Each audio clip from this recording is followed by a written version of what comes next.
बिस्मिल्लाहिर्रहमानिर्रहीम। शुरू करती हूँ अल्लाह के पाक नाम से जो बड़ा मेहरबान निहायत रहम वाला है। अस्सलाम वालेकुम वरहमतुल्लाहि वबरकातुहू।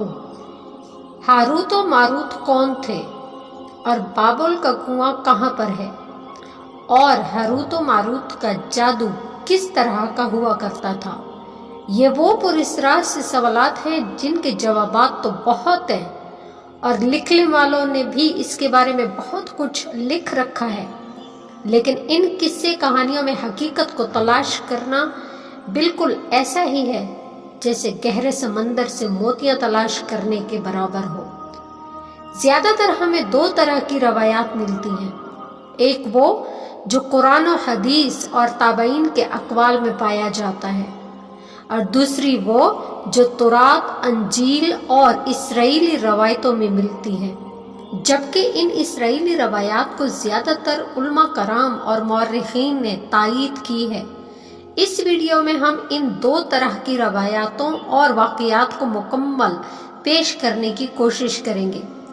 रवायत में आता है कि हज़रत इदरीस अलैहिस्सलाम के ज़माने में अल्लाह ताला ने एक मरतबा आसमान और ज़मीन के दरमियान से पर्दों को हटा दिया था, तो फरिश्तों ने ज़मीन में आबाद इंसानों को देखकर ताज्जुब और हैरानी का इजहार किया और बोले, ए हमारे रब, हम तो गुनाह के करीब भी नहीं जाते, जबकि ये बनी आदम गुनाहों में इतने डूबे हुए हैं। अगर हम उनकी जगह होते तो कभी भी अल्लाह ताला हम तेरी नाफरमानी ना करते। तो अल्लाह ताला इरशाद फरमाने लगे, इंसानों को गुस्सा और शहवत दी गई है, और अगर यही चीज़ें तुम्हें भी दी जाएं तो तुम भी इसी तरह गुनाह में मुब्तला हो जाओगे जैसे बनी आदम मुब्तला है। तो फरिश्ते कहने लगे कि ए अल्लाह ताला, हम ऐसा हरगिज नहीं करेंगे। लिहाजा अल्लाह के हुक्म से फरिश्तों ने अपनी जमात में से दो बेहतरीन और अतात गुजार फरिश्तों को चुना, जिनके नाम हारूत और मारूत थे। अल्लाह ताला ने इन दो फरिश्तों में इंसानी फितरत और शहवत डालकर दुनिया में भेज दिया।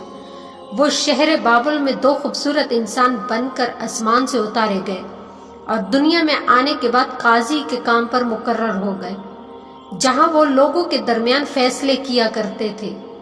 एक दिन उनके पास एक औरत अपना मुकदमा लेकर आई और कहा कि इसका शौहर उसे बहुत परेशान करता रहता है।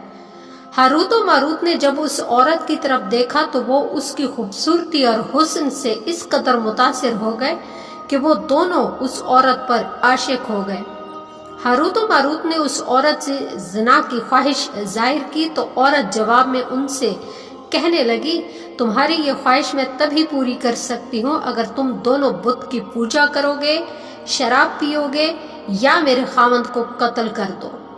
हारूत और मारूत ने शराब नोशी को छोटा गुनाह समझा और शराब को पी लिया, मगर हारूत और मारूत शराब के नशे में मस्त होकर दो और कबीरा गुनाह कर बैठे। उस औरत ने उनसे आसमान पर चढ़ने का अमल भी सीख लिया, जिसके जरिए वो आसमान पर जाया करते थे। जब औरत ने वो अमल सीख लिया तो वो औरत उस अमल के जरिए आसमान पर गई, तो अल्लाह ताला ने अपने हुक्म से उस औरत को सितारे की शक्ल में मसख कर दिया। चूंकि उस औरत का नाम ज़हरा था तो इसलिए वो सयारा ज़ोहरा कहलाया जाने लगा, जिसे आज वीनस कहते हैं। इस गुनाह की वजह से हारूत और मारूत खुद वो इसमें आज़म भूल चुके थे, जिसे पढ़कर वो आसमान पर जाया करते थे, और बतौर सज़ा उन्हें बाबुल के एक कुएं में उल्टा लटका दिया गया, जहां वो ता क़यामत यूं ही कैद रहेंगे। ये एक इसराइली रवायत है जिसे इमाम इब्न कसीर और फ़खरुद्दीन राज़ी जैसे मुफस्सिरीन अफसाना और मनगढ़ंत कहानी करार देकर सख्ती से रद्द कर देते हैं, मगर दूसरी तरफ इमाम सयूती जैसे उल्मा इस रिवायत को मुस्तनद मानते हैं। हारूत और मारूत और चाहे बाबुल के सिलसिले में एक और रवायत कसरत से बयान की जाती है, जिसके मुताबिक एक ज़माना ऐसा भी था कि जब शहर बाबुल रुई ज़मीन पर तहजीब और तमद्दुन का मरकज़ हुआ करता था। यहाँ के लोग बातिल खुदा की इबादत किया करते थे। ये लोग अपनी किस्मत उनसे वाबस्ता समझते थे, इसीलिए इल्म नजूम और इल्म फल्कियात में बहुत बड़े माहिर जाने जाते थे ان کے بت گدوں میں ستاروں کی پوجا کی جاتی تھی۔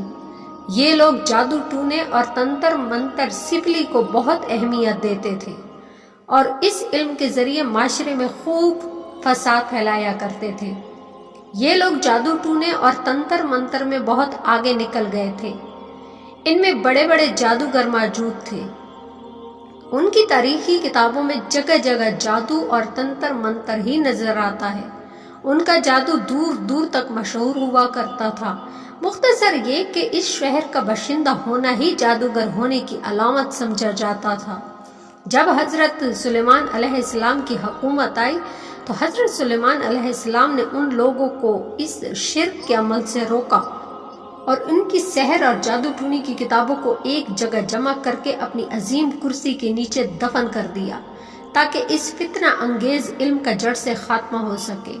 جب حضرت سلیمان علیہ السلام کی وفات ہوئی تو شیطان نے ان کتابوں کو دوبارہ کھول کر نکالا اور لوگوں سے کہا کہ حضرت سلیمان علیہ السلام پیغمبر نہیں تھا بلکہ وہ بھی انہی کتابوں کے ذریعے حکومت کیا کرتا تھا۔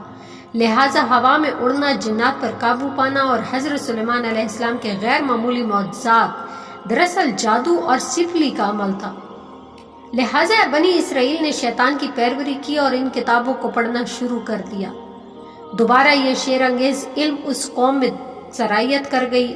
اللہ تعالیٰ نے حضرت سلیمان علیہ السلام پر لگائے گئے الزام اور تہمت کی نفی کرتے ہوئے سورہ بقرہ میں فرمایا ہے، اور انہوں نے اس چیز کی پیروی کی جو شیطان حضرت سلیمان علیہ السلام کی بادشاہت کے وقت پڑھا کرتے تھے، اور حضرت سلیمان علیہ السلام نے کفر نہیں کیا تھا لیکن شیطان نے ہی کفر کیا۔ لوگوں کو جادو سکھاتے تھے اور اس چیز کی بھی جو شہر بابل میں ہاروت و ماروت دو فرشتوں پر نازل کیا گیا تھا، اور وہ کسی کو بھی نہیں سکھاتے تھے جب تک یہ نہ کہہ دیتے کہ ہم تو صرف آزمائش کے لیے ہیں، تو کافر نہ بن۔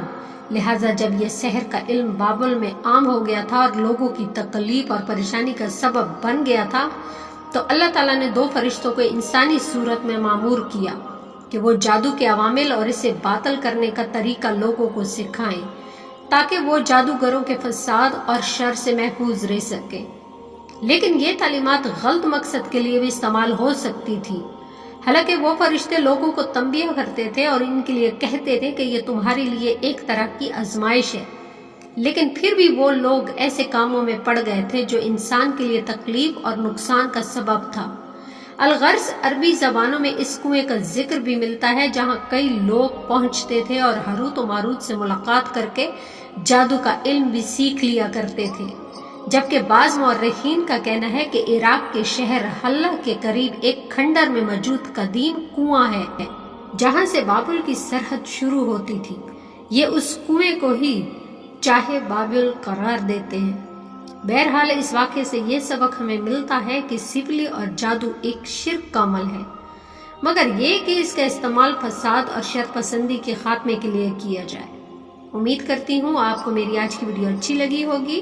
اگر ویڈیو اچھی لگے تو اسے لائک کر دیں، چینل کو سبسکرائب کر دیں۔ شکریہ، جزاک اللہ، اللہ حافظ۔